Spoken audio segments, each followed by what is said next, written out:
who we choose to honor is important. And we should have real rich discussions about the names we put on our buildings, the monuments that we erect, and hopefully we can do that in a civil manner.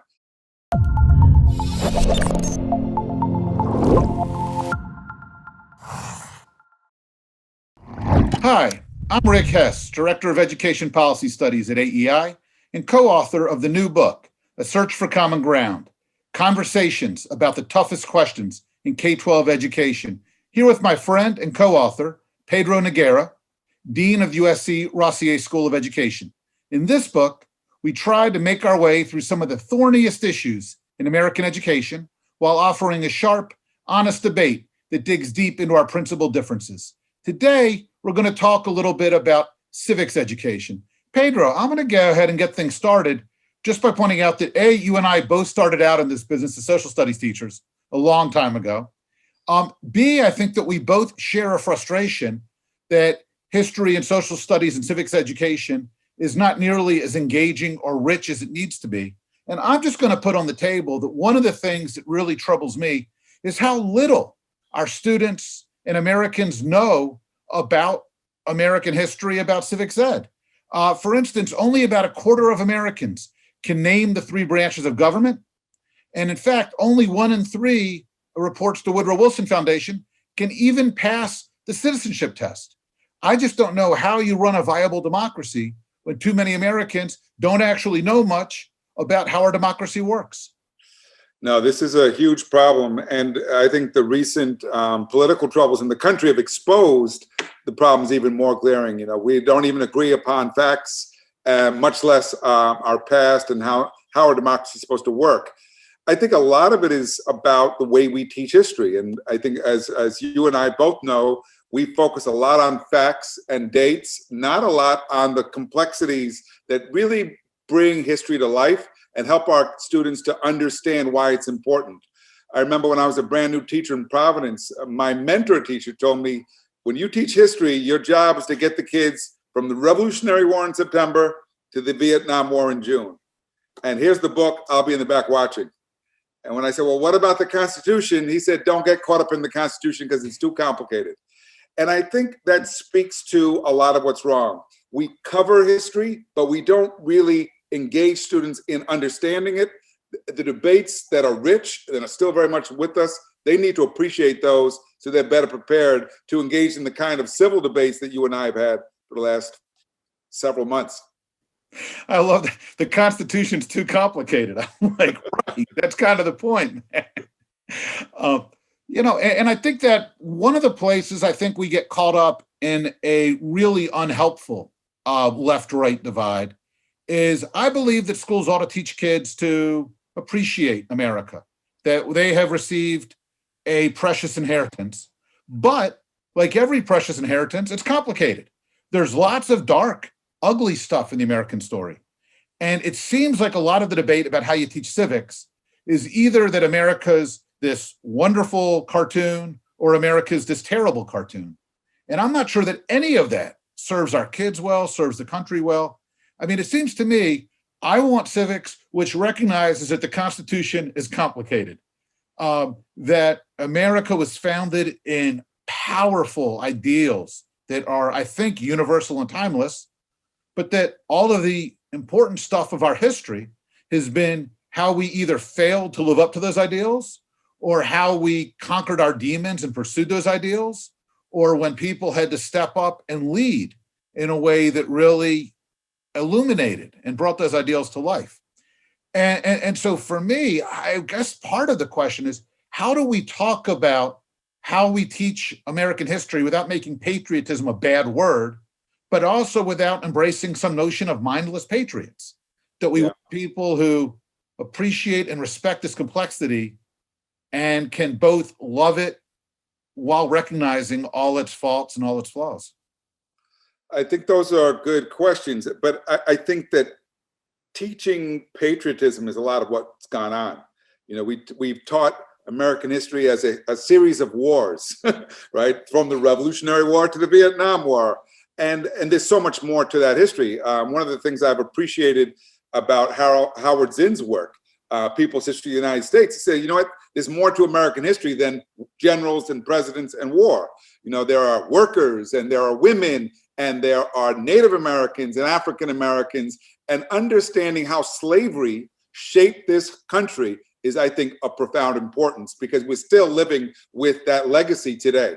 And I think many kids in this country don't get to learn about it, don't understand it, don't understand the debates. And I think as a result, they're not well prepared to understand the present that we're in. You know, you think about it, in every city in America, there are ghettos. And most of those ghettos are Black.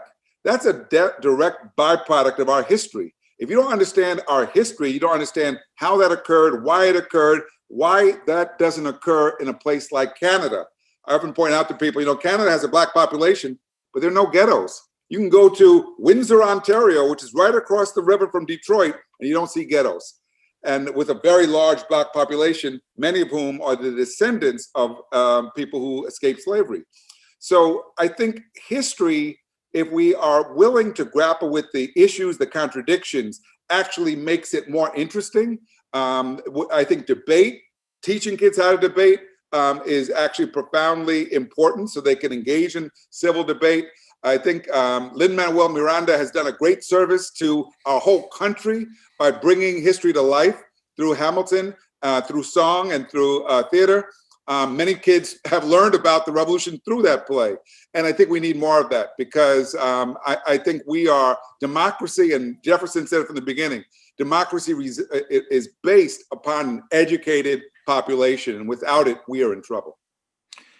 So, I mean, when you put it that way, I find it compelling. I mean, everything you said, I just found compelling. But let's stay with the Howard Zinn point for a second, because the way you reference Zinn, I don't have a quarrel with. It's absolutely right that for much of our history, you know, these narratives were whitewashed, and they were about wars and generals. And absolutely. My concern is that for Zinn, and, you know, arguably more recently with the New York Times 1619 Project, there's an effort to, I think, offer a counter narrative that doesn't feel to me complicated and rich, but feels to me like it takes down one cartoonish version of generals and heroes' American history and wants to erect another one where Americans are mass murderers and extortionists, and we're a slaveocracy who have sought to export genocide around the world. And that I find both historically bizarre and completely at odds with anything I recognize as kind of the motivating themes of a rich sociology and narrative of America. So I don't have a problem with much of the way that Zinn gets used, or even with some of the points or many of the points that the 1619 Project is trying to make sure we take seriously. But I wind up with real problems with kind of the source materials, with what feels like the attitude, with the way these critiques seem to get pushed almost in a ideological fashion in these debates. I can see that. And I think the goal should not be to promote ideology or a particular version of history, but to really encourage our students to think critically and to grapple both with the contradictions, but also with some of the atrocities that have occurred. So, for example, when I was teaching history, because my mentor was not looking at what I was doing, he was off drinking coffee usually, what I felt, my job is to make history come to life for my students. And I would often invite friends from college to come dressed as characters from history. And I recall bringing Thomas Jefferson in to class. But before I brought him in, we read about Jefferson. We read about his ideas, his work. We also read about his history as a slave owner and his relationship with Sally Hemings. They had a lot of very pointed questions for Jefferson when he showed up. But I think we can reconcile and acknowledge that, yeah, Jefferson made important contributions to our nation, but he also was a deeply flawed individual who, had a checkered past, let's say. But again, within a historical context. And I think understanding the historical context is essential. Yeah, no, I think that, again, when you put it that way, it feels like there's a lot of room to find sensible common ground here. When I look around how this plays out around the country, too often it doesn't feel like common ground. In early 2021, the San Francisco School Board voted to take Abraham Lincoln's name off of his school. Now, I have enough problems with somebody wanting to strip Jefferson or Washington's name, but Abraham Lincoln, for the life of me, I don't understand how we go from we need to tell a rich, full history which acknowledges all of our sins to we no longer want to name a school after the great emancipator. Yeah, I've been following that story too. And, what I find most troubling is that during this pandemic, when we're faced with so many other issues, they're preoccupied with changing the names of the schools, which I think is a relatively minor issue compared to some of the big issues facing the district and facing the kids. But I think who we choose to honor is important. And we should have real rich discussions about the names we put on our buildings, the monuments that we erect, and hopefully we can do that in a civil manner.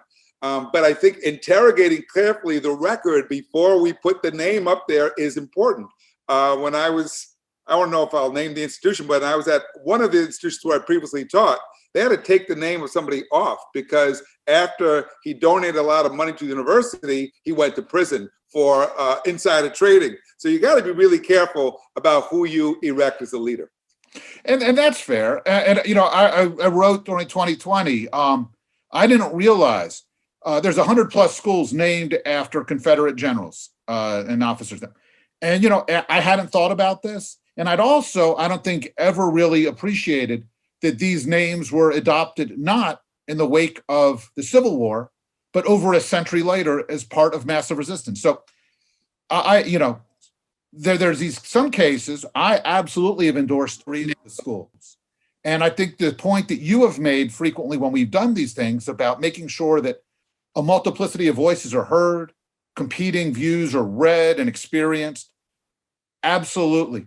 Where I get concerned again, and it brings me back to some of my concerns about Zinn or the 1619 Project, is when it comes to something like taking, like no longer wanting to honor Abraham Lincoln, that doesn't feel to me like an effort to complexify and enrich the American story. It feels like we've gone somewhere else. And if we can agree on that, then I think I can also agree that so much of what has been defensive, maybe about the way the right has responded to critiques, is equally counterproductive. And that what we need is the kind of conversation you've just sketched. Honest, no blinders, interested in telling the whole American story. And it seems like we ought to be able to get there. I don't know. Seems like that should be doable. The two of us clearly have a lot more to say on this topic, but unfortunately we're out of time. If you're interested in hearing more, please check out our new book, A Search for Common Ground, Conversations about the Toughest Questions in K-12 Education.